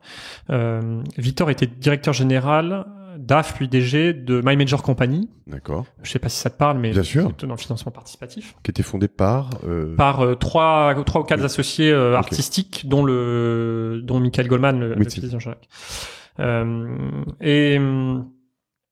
Et pourquoi je racontais ça? Oui, la naissance de la rencontre. Donc Victor était DAF puis DG de My Major, et Stéphane était actionnaire à 50% de My Major Company. Donc je le croisais de temps en temps au bureau pour des réunions ou autres. Il se trouve que Victor, on a fait la même école, la même promotion. On se connaissait pas en école, trop. On se connaissait de vue, mais on n'était pas copains. Quand tu le voyais traîner dans les bureaux, tu disais oui, lui j'ai déjà vu. En fait, on s'est déjà vu. Et puis en fait, on s'est rapprochés à ce moment-là. Et je sais pas trop comment c'est venu, un peu en discutant, en disant mais toi t'as envie de monter une boîte, moi aussi.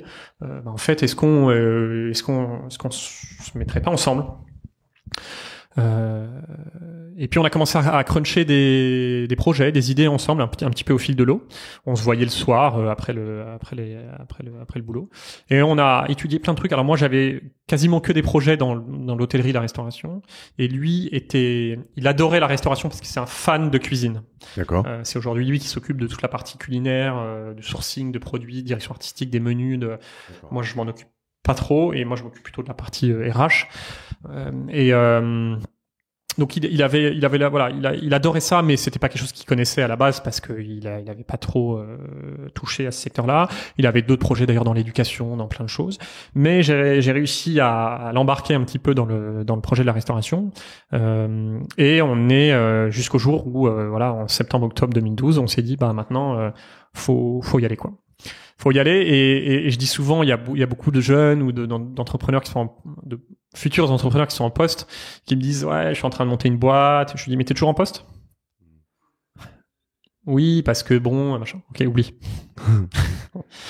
Oublie. Non, tu peux poser des bases. Tu peux poser des bases, tu peux y réfléchir. Mais il y a un moment où il faut se jeter dans le bain. Ouais. Et si tu le fais pas avec pas de moyen de revenir en arrière, il y a 99% de chances que tu reviennes en arrière. Donc là, c'est ce qu'on aurait fait. Si on n'avait pas démissionné, je pense qu'au bout de 3 mois de l'aventure ou des trucs, on se serait dit, si on avait gardé notre job, on se serait dit en fait c'est compliqué, on a un bon job, on a un assez bon salaire, on a de la perspective devant nous. Donc en fait, c'est trop compliqué. Moi je l'ai vécu. Et en fait, c'est quand t'es dans la merde et que tu peux pas revenir en arrière, t'y vas, quoi. Ouais. Et le lendemain, tu dois tweaker ton truc, tu dois changer de direction, tu dois repartir de zéro, mais tu le fais parce que t'as plus le choix.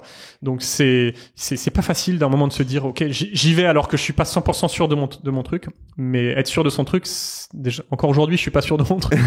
Et la décision on le sera jamais, je crois, mais la décision vous l'avez prise à deux, c'est-à-dire on l'a prise à deux, on démissionne, c'est parti, salut. Je me souviens, on a fait une bouffe dans un troquet on était à Odéon, dans une petite rue d'Odéon.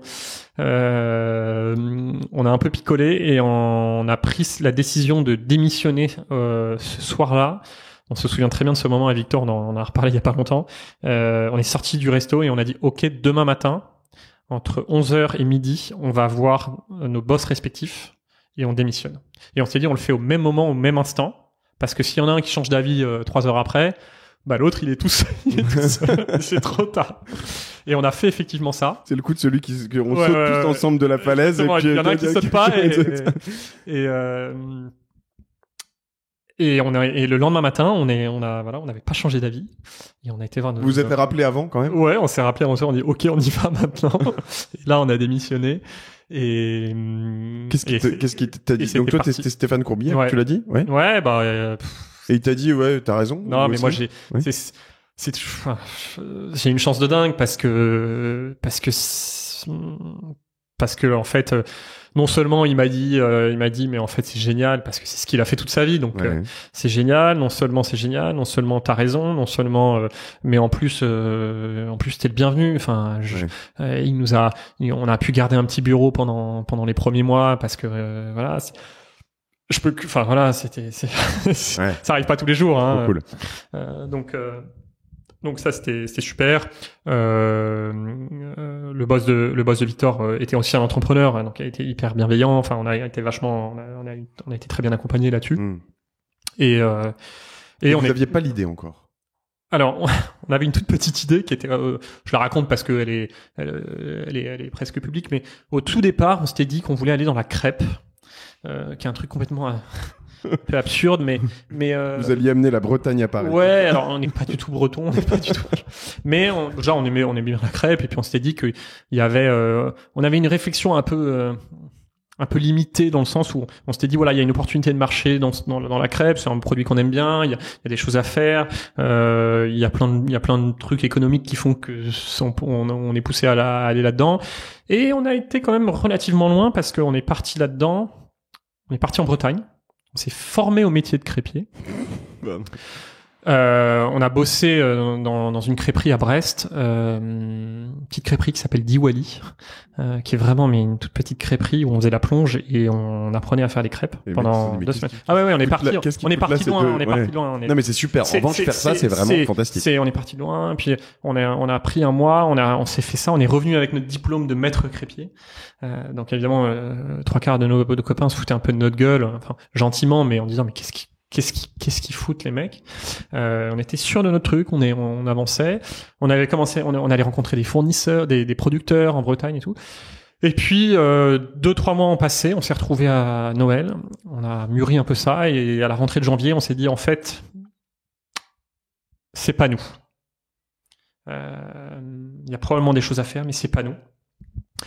C'est pas un truc qui nous ressemble à fond. On n'est pas si proche de cette région, de cette culture. Ça te faisait pas triper. Ouais, ça nous a pas méga trippé. Et donc on a shifté sur l'italien en disant en fait.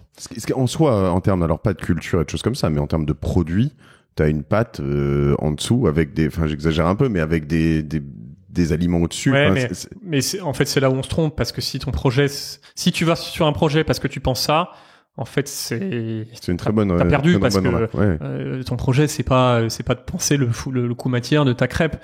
C'est beaucoup plus compliqué que ça. C'est ta vie, c'est ton sang, tu vis ton projet, tu t'en parles. J'en ai dormi, j'en ai pensé. Il faut être tellement fier de ce que tu fais, parce que c'est ton deuxième toi, quoi. Mais c'est vrai que moi, mon expérience. Big Mama est principalement, donc on est chez Cosa Vostra là dans le 17e à Paris, donc à côté on a Mama Primi, c'est ça, ouais, et qui est celui où on va souvent, et c'est vraiment ce que, en fait, je savais pas que c'était le trip.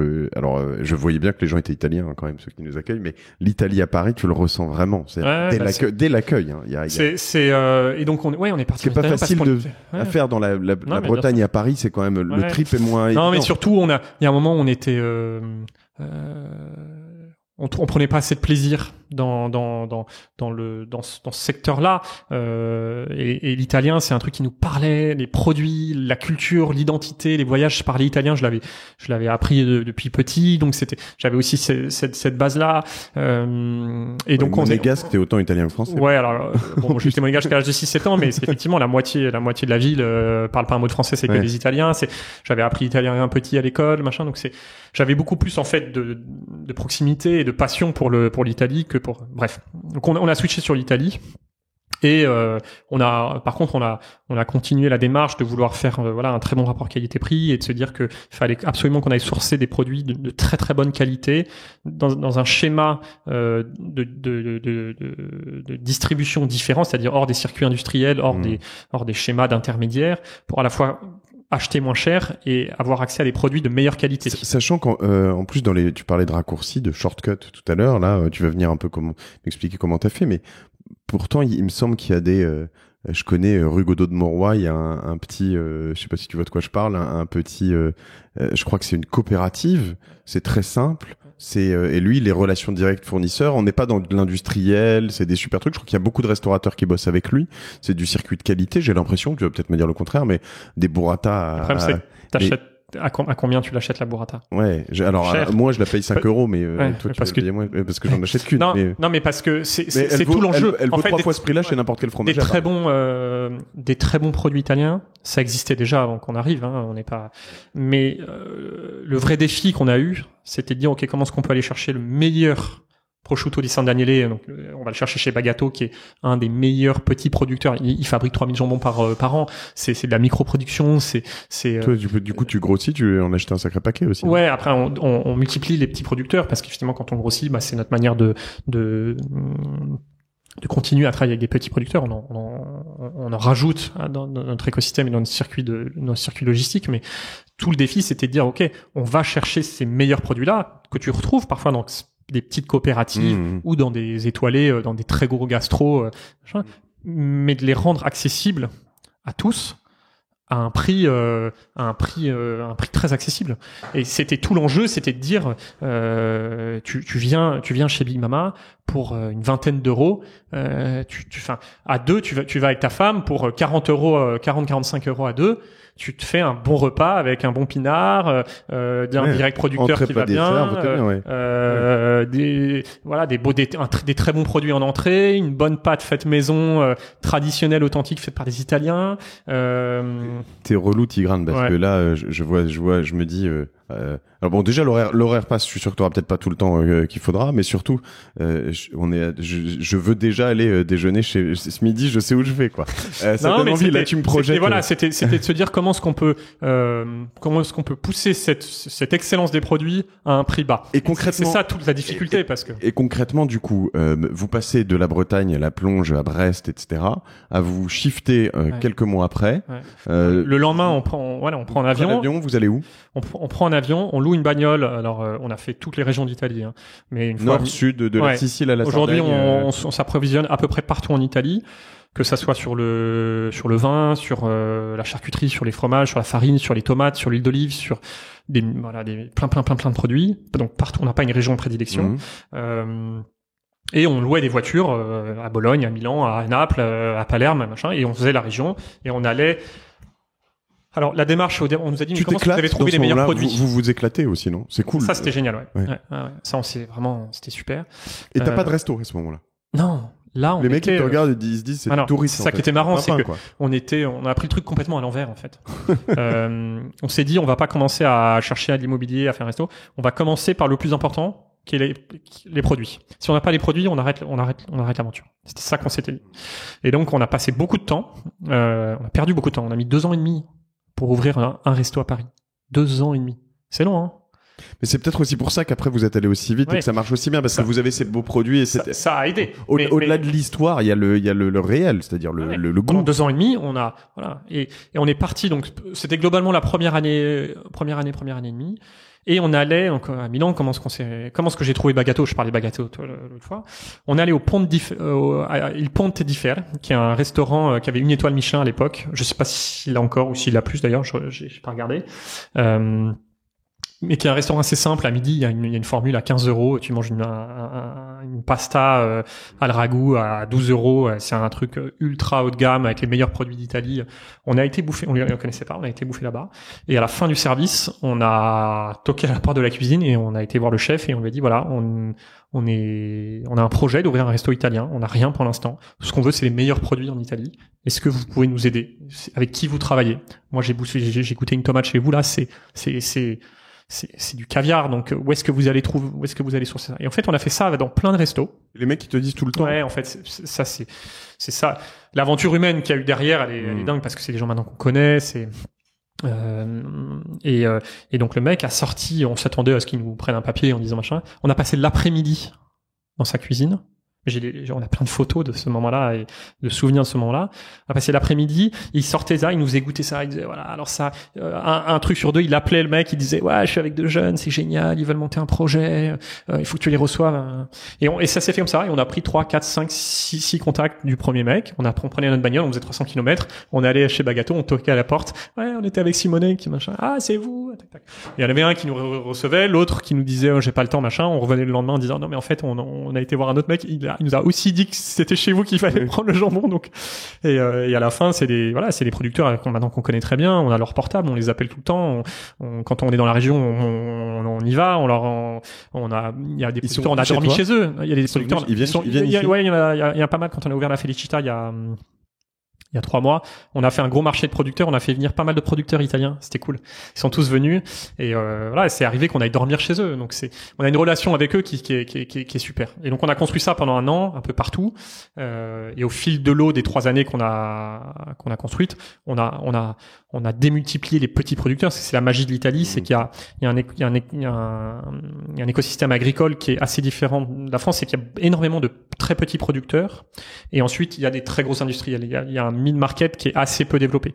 Nous, on veut pas du tout travailler avec des très gros industriels, donc on démultiplie les petits artisans, et comme on a un circuit logistique assez simple qui part de Milan ou de Naples, en fonction de si vous êtes dans le nord ou le sud, et qui arrive ensuite à Paris, on peut plugger de manière assez facile un autre petit producteur qu'on a sélectionné. Donc aujourd'hui, on a 2-3 personnes dans les équipes. Victor continue à le faire pas mal. D'accord. Moi, j'ai moins le temps malheureusement, mais Victor continue à le faire pas mal avec Chiro, notre chef, avec qui on a créé Big Mama, plus Simone qui travaille aux achats maintenant chez nous. Ils passent la moitié de leur mois en Italie, soit dans des salons, soit aller sur les recommandations d'autres restaurants, de chefs, on va goûter une nouvelle salsiccia dans telle région, et ça nous permet de renouveler pas mal les produits et puis de continuer et de montrer que, et ça moi je trouve que c'est un défi qui maintenant est hyper intéressant pour nous, c'est de montrer qu'on peut grossir en devenant encore plus artisanal. C'est chouette. Et ça parce que dans la restauration c'est compliqué, et dans la tête des gens, gros égale pas bon égale industriel. Or notre défi, notre révolution de demain, c'est de montrer que on peut grossir en étant encore plus artisanal. Pourquoi je dis ça? Parce que sur la mozza, qui est notre premier produit d'importation, aujourd'hui on a 3 livraisons de mozza par semaine. On a une fraîcheur à quasiment 48 heures de DLC de fabrication dans l'assiette. Alors que quand on a ouvert Ismama, on avait 1 appro par semaine parce qu'on n'avait pas assez de volume pour faire venir. Donc le volume permet la fraîcheur. C'est ça qui est contre-intuitif chez les gens. Mais quand tu fais du direct couture, le volume permet la fraîcheur. Et le volume permet le fait d'avoir des circuits logistiques qui sont plus efficients, plus courts en termes de délai de production et de DLC.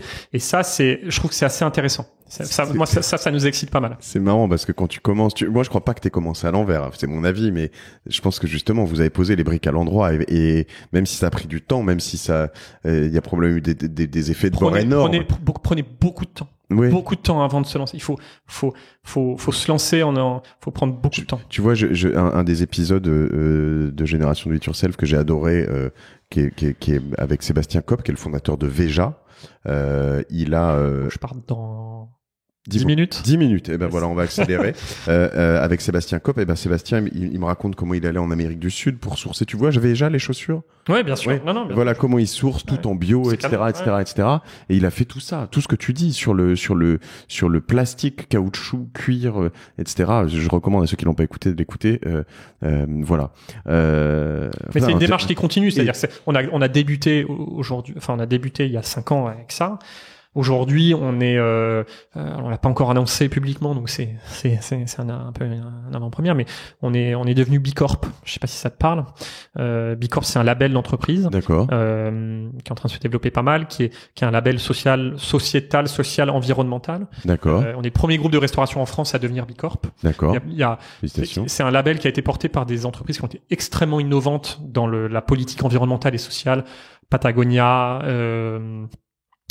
Ben & Jerry's, Innocent, il y en a plein d'autres, je les ai pas en tête, Danone, sur certaines parties de Danone qui sont en train de devenir B Corp, et donc on a vraiment ça aussi dans le sang de continuer cette démarche, et on devient B Corp pas pour être B Corp, on devient B Corp parce que ça nous met un cadre de développement sur les produits, sur la relation avec les fournisseurs qui va nous mettre encore plus de jalons intéressants pour rester artisanal. C'est ça qui nous intéresse. Ouais.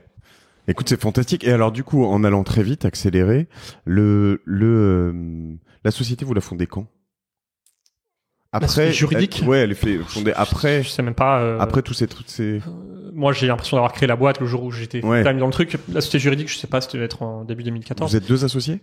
On est deux associés. D'accord, 50-50. Deux associés fondateurs. Ouais. Et ensuite, on a fait rentrer des associés investisseurs. D'accord. Qui sont maintenant c'est une grosse dizaine d'associés d'investisseurs pour beaucoup des entrepreneurs, D'accord. que des particuliers. On n'a pas de fonds d'investissement dans le capital de Combi. Si. D'accord. Il a mis un petit ticket au départ. Et votre vision là-dessus, on va pas rentrer dans la cap table et tout ça parce que je crois qu'on n'aura pas le temps. Mais elle a toujours été de se dire, enfin vous êtes jamais dit on va faire un restaurant ou un gros restaurant. Ça a toujours été de vous dire on va faire un fat truc direct ou. Alors quand on a monté le projet, on avait déjà l'envie et l'ambition de faire plusieurs restaurants. Mais on voulait le séquencer de manière très prudente. Donc on avait levé quelques sous au départ pour se dire on va ouvrir un restaurant ou deux. C'est ce qu'on a fait. Donc le premier c'est lequel? C'était East Mama, qui est à Bastille, à rue du Faubourg Saint-Antoine. Et après ça a été un projet un peu fou. Enfin, c'était un pari un peu fou parce qu'on a ouvert, on a signé le deuxième restaurant sans avoir ouvert le premier restaurant. Ce qui est complètement con en soi, parce que, mais il y a un moment où on s'est dit, ok, on all in. Ouais, un peu all in, et puis on a eu un coup de cœur c'était Auber Mama, sur le local d'Auber Mama, qui du coup coûtait pas très cher, mais qui était bien placé dans un quartier, mais qui était au boulevard Richard Lenoir. Il y a pas grand chose. Enfin, c'est un quartier, un ami un peu mort, mais on a eu un bon coup de cœur, un bon karma sur ce truc. Et en fait, on avait l'opportunité de le prendre en janvier. On avait beaucoup galéré sur l'immobilier parce que quand t'es personne au départ, bah tu reçois toutes les merdes que personne ne veut et c'est très compliqué l'immobilier. Mais sachant que t'y connais rien quand même là-dessus, ou enfin, je veux dire, l'emplacement, tout ça, c'est hyper important. On n'y connaissait rien, donc on faisait, c'est du bon sens. Hein, comment t'as fait pour monter ton truc? Bah, c'est du bon sens. Et donc on a engagé le deuxième resto avant d'avoir ouvert le premier. On a eu beaucoup de chance dans cette aventure, c'est que ça a tout de suite très bien marché. C'est un truc. Donc ouverture du premier. Je pourrais repasser du temps pour raconter ça parce que c'est génial. Le début de l'aventure était génial parce que on a ouvert les portes de East Mama le deuxième jour. On avait une queue de 250 mètres. Parce que là, il y a une particularité. Tu sais quoi, on fera un deuxième épisode, il y a pas de souci quand tu trouveras le temps.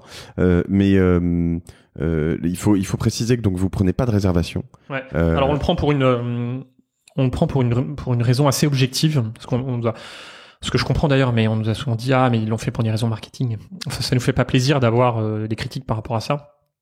On le voit, on monitore les réseaux sociaux au quotidien. On est très très sensible au feedback et au retour client. On les regarde de très près. Et effectivement, une grosse majorité vient de notre modèle, qui est le fait de pas prendre des réservations, le fait qui est extrêmement compliqué. Et je le concède. Et effectivement, c'est pas pour tout le monde parce que arriver entre 18h30 et 19h pour manger, c'est pas facile. Mais c'était le prérequis et l'exigence pour offrir le rapport qualité-prix qu'on offre. Pourquoi? Parce que les réservations, c'est un service que tu fais payer au client. C'est-à-dire que les réservations, ça tue une certaine partie de la restauration parce que tu as 3 heures pour bosser le soir, de 20h à 23h. Bah, quand tu prends des résas, la moitié de ton temps, il est mort. Parce que quand tu as une table qui part à 20h, tu as une résa à 21h, bah, tu n'as pas le temps de renouveler ta table entre 20h et 21h. Or, c'est un tiers de ton temps de travail. Donc pendant un tiers, tes tables ne tournent pas. Donc qu'est-ce que font les restaurateurs? Bah pour pallier au temps mort et au fait que t'as des équipes qui tournent et il y a personne, bah t'augmentes les prix. Et donc t'es plus cher. Nous, on a toujours voulu garder un très bon rapport qualité-prix. Ça, c'était le parti pris de base, avoir des prix accessibles. Et la contrepartie de ça, c'était de pas prendre les réservations et de faire plus de volume. C'est un équilibre que tu trouves. Il n'y a pas de modèle parfait. On a conscience que c'est un peu pourri pour certaines parties de la population. Mais inversement, on sert 5-6 000 clients par jour aujourd'hui. Ces 5-6 000 clients-là sont contents de sortir de chez Big Mama en ayant une bonne expérience et en ayant payé pas trop cher. Et c'est ça, parce que la clé, c'est la rotation sur un siège. C'est-à-dire que si tu sers 6 000 personnes, t'as combien de places assises? J'intègre la Felicita qui est encore un modèle différent puisque c'est un modèle de food market, donc ça draine beaucoup de volume sur un modèle qui est pas un modèle de restauration assise. Mais on tourne 4-5 fois la table dans la journée. le temps passé par un client chez nous, il est le même que dans un autre restaurant. Sauf qu'il n'y a pas de temps mort entre deux tables. Parce que c'est voilà, ça qui change. La clé, c'est qu'il y a beaucoup de restaurants, alors qui en fait le midi, par exemple, ne font qu'un service, parce que les gens arrivent tous à midi, entre midi et demi à 13h. Bah, et tu réserves à 13h. Donc tu peux pas avoir de gens avant, à midi et tu demi. peux pas avoir quelqu'un après. Ouais. Donc après ça s'entend, mais sauf que si tu fais ce modèle-là, si on fait du Big Mama où tu as une résa à 13h, T'augmentes de bah au lieu de mettre la pâte à la truffe à 18, tu mets la pâte à la truffe à 25. Ouais. C'est plus pareil. Ouais. Ça marche peut-être, mais c'est plus c'est pas votre esprit. C'est pas ce qu'on a voulu créer. Donc et on a beaucoup de personnes qui sont très contentes parce qu'ils viennent manger une pâte à la truffe à 18 € chez Big Mama et qui le trouvent pas ailleurs. Donc il y a pas, voilà, je dis toujours, il y a pas de modèle parfait. Si je pouvais m'enlever ces critiques là et faire en sorte, je le ferais. Alors on a fait un modèle un peu entre deux, c'est-à-dire qu'on a des listes d'attente, tu peux laisser ton portable et ton nom et ton numéro de téléphone et on te rappelle quand ta table se libère. Ça évite que tu restes devant le resto, tu peux retourner chez toi ou tu peux aller boire un verre à côté. C'est pas 100% parfait, mais c'est déjà mieux que rien. Je comprends. Mais c'est une très belle manière d'intégrer économiquement. Ok. Alors en bref, aujourd'hui Big Mama, combien de restos? Aujourd'hui, on a 7 restaurants. Tous à Paris. Tous à Paris. Ça va bientôt changer. Ouais. Ça va bientôt changer. J'avais pas l'info, mais je dis. Ouais, ça va bientôt changer. Alors je peux commencer à l'annoncer parce qu'on ouvre très bientôt dans une ville qu'on adore, qui est Lille. On ouvre à Lille. On s'est toujours développé. On a eu un développement assez rapide pour la restauration, très rapide, mais on l'a toujours fait sur des coups de cœur de sites. On n'a jamais dit, OK, il faut ouvrir cette année, il faut planter un drapeau, et donc on y va. On l'a toujours fait. Pink Mama, parce qu'on est tombé sur cet immeuble entier qui était dingue, on s'est dit, OK, c'est super. La Felicita, c'était dans Station F, 4500 mètres carrés de dingue. Lille, c'est un sublime petit local. C'est une ancienne boutique de tapis, de tapisserie qui a 50 ans d'âge. Le propriétaire est un mec génial, et il habite au-dessus d'ailleurs du restaurant. Et c'est un local qui a beaucoup de change. Il va peut-être plus être génial très longtemps s'il habite au-dessus. C'est un local qui a beaucoup de charme, avec une mezzanine, une verrière, une petite cour intérieure. Enfin, c'est vraiment sympa. Voilà. Donc on a eu un coup de cœur. On est parti à Lille parce qu'on a eu coup de cœur sur ce local-là, parce que c'est une ville qu'on aime beaucoup, parce que ça bouge, c'est hyper dynamique, parce que voilà, on avait envie de s'inscrire dans cette démarche-là. Donc première expérience hors de Paris. Et donc, t'es pas en train de te dire, je vais ouvrir 8 villes, faire 12 machins, c'est pas exactement... Non, on a toujours fait des projets, parce qu'on avait envie de le faire. Parce que déjà, on est les patrons de notre boîte. Ouais. On a cette chance-là. On a des gens qui nous accompagnent à côté, qui ont toujours été bienveillants, qui nous ont accompagnés dans la démarche, mais on a toujours pu faire ce qu'on avait envie de faire. Donc, on a toujours pu explorer des nouveaux projets d'un resto à l'autre. Ils sont tous italiens, ils ont tous une ADN commune qui est Big Mama, mais ils ont tous leur spécificité. Et c'est ça qui nous intéressait, c'est d'aller explorer un truc différent à chaque resto. On va continuer de le faire sur les prochains. Et chaque nouveau projet, ça sera parce qu'on a eu un coup de cœur sur un site ou parce qu'on avait envie d'explorer un nouveau truc de la cuisine italienne. Mais oui, il y aura une suite à l'aventure. Enfin, en tout cas, j'espère. Et les 600 mecs qui nous accompagnent aujourd'hui, ils le demandent, ils ont envie aussi, parce que ça permet de faire grandir tout le monde. Donc c'est chouette. Écoute, tu t'es déjà vachement livré sur plein de choses. Je te remercie énormément. Dernière petite question sur tes petits secrets c'est quoi ton orga? Qu'est-ce que t'as appris dans tout ça? Comment tu gères tes journées? Tu peux parler de ta vie pro perso. Comment t'arrives à, j'imagine que t'as des emmerdes le samedi après-midi ou le dimanche soir, ou je sais pas, enfin des moments où qu'est-ce que tu peux nous partager c'est une question assez vaste, mais ouais, qu'est-ce que je pourrais dire là-dessus? L'équilibre vie pro vie perso est très important. Je pense qu'il faut pas se faire avaler. La famille aide beaucoup pour ça, les enfants. Ça te met une barrière très forte. Enfin, soit tu les vois, soit tu les vois pas. Ouais. Évidemment, tu peux choisir de jamais les voir. Mais à ce moment, il faut pas faire d'enfants. Mais si tu choisis de faire des enfants, en tout cas, c'est ma perception, c'est qu'il faut les voir. Donc ça aide pas mal à gérer son quotidien. Moi, j'accompagne mon fils tous les matins à la crèche. C'était à 9h30 ce matin. Tu m'aurais dit c'était à 9h, je t'aurais dit non, c'est pas possible, c'est à 9h30. Ouais. Je me mets un équilibre là-dessus parce que c'est mon temps, le temps que j'ai. là-dessus. Des vacances, j'ai toujours pris des vacances. J'ai entendu millions d'entrepreneurs qui m'ont dit, moi, j'ai pas pris de vacances les 5-7 premières années. Moi, ça n'était pas le cas. J'ai besoin de ça, j'ai besoin d'être comme ça. Et je pense que si on n'a pas ça, on explose en vol. Ouais. On a une charge mentale en tant qu'entrepreneur, en tant que patron qui est très forte, très lourde. On vit avec ces problèmes et les problèmes de la boîte. J'ai à peu près 200 groupes WhatsApp sur mon téléphone qui pop-up toutes les 15 secondes parce que j'ai des groupes dans tous les restaurants, j'ai des groupes dans tous les trucs. Et j'ai un métier qui vit 7 jours sur 7, midi et soir. Donc le week-end, c'est nos plus grosses journées. Donc à la fois, il faut être en action et en réactivité par rapport à ça, parce que quand j'ai un problème, il faut quand même être là. Et à la fois, il faut savoir vachement déléguer. Et aujourd'hui, on a réussi à s'entourer de personnes sur lesquelles on a un relais opérationnel qui est très fort. Je continue à passer beaucoup de temps dans les restos, mais le week-end, tu parlais du week-end, j'ai des gens qui je suis embêté. J'y vais beaucoup en tant que client dans mes restos. J'y suis beaucoup en tant que client. Ils te connaissent tous, ils savent quitter. Ouais. Alors je suis très proche des restaurants, donc quasiment tous, ouais. Quasiment mais tous. C'est marrant. Et je connais quasiment tout le monde. Je vais dire bonjour à tous mes salariés. Quand j'arrive dans un resto, je connais leur nom et ils savent tous qui je suis, modulo peut-être les 2-3 premières semaines d'arrivée dans le groupe. Ce qui est marrant, c'est que je reviens quasiment à chaque épisode, mais t'as tes groupes WhatsApp, t'as l'impression de pas travailler, mais en fait le week-end quand même tu travailles. Je veux dire, on a toute cette perception. On est toujours connecté, on est connecté en permanence. Ouais. On est connecté en permanence. C'est un peu le combat de ma femme qui, quand on s'assoit au resto, quand on est à table à la maison, elle planque mon portable parce que j'ai toujours mon portable à côté de moi, et j'ai toujours le sentiment qu'il peut se passer quelque chose de grave ou j'ai la responsabilité de 5000 clients par jour. Ouais. C'est pas rien.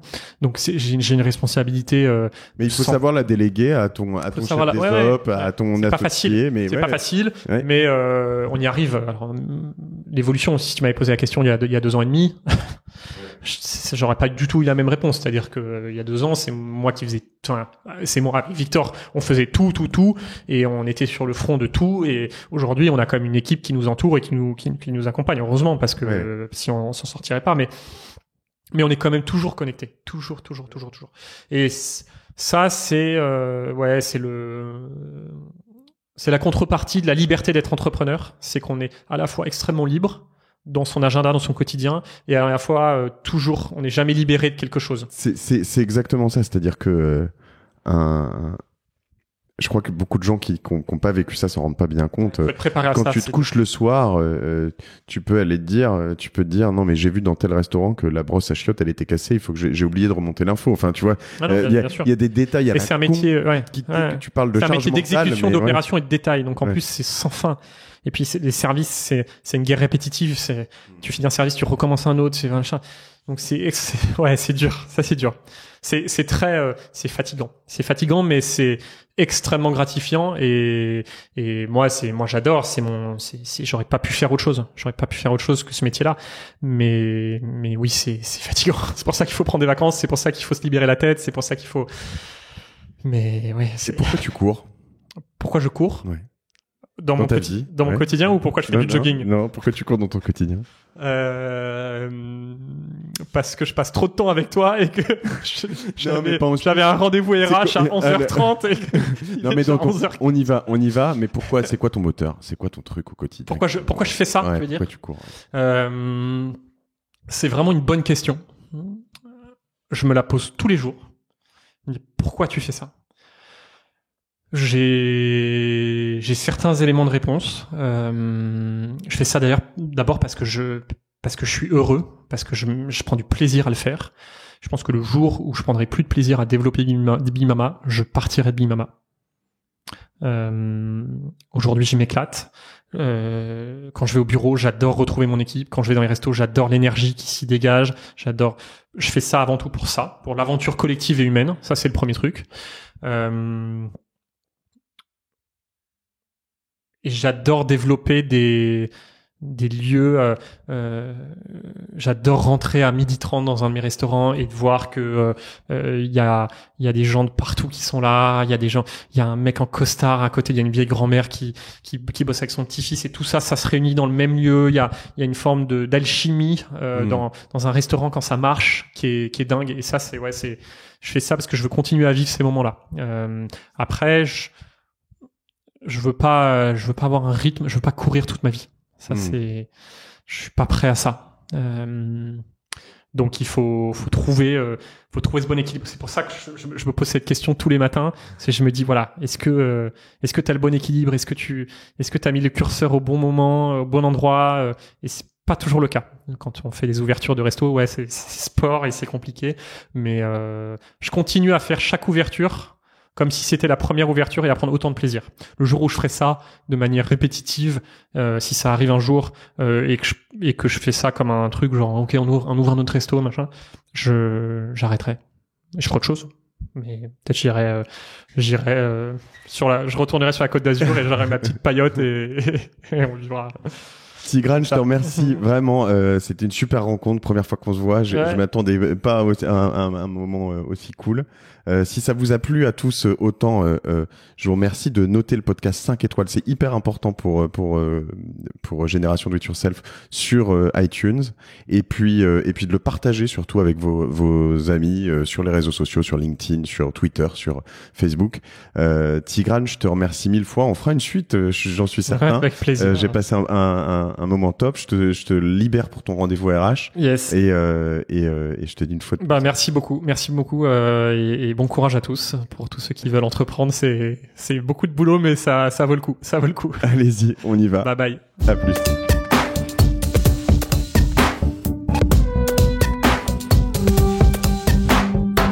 Merci d'avoir écouté Génération Do It Yourself. Si vous voulez me soutenir, n'hésitez pas à vous abonner à ce podcast sur iTunes ou SoundCloud, à le noter et à en parler autour de vous. Vous pouvez également me retrouver sur Facebook ou LinkedIn en tapant Génération Do It Yourself ou Mathieu Stéphanie.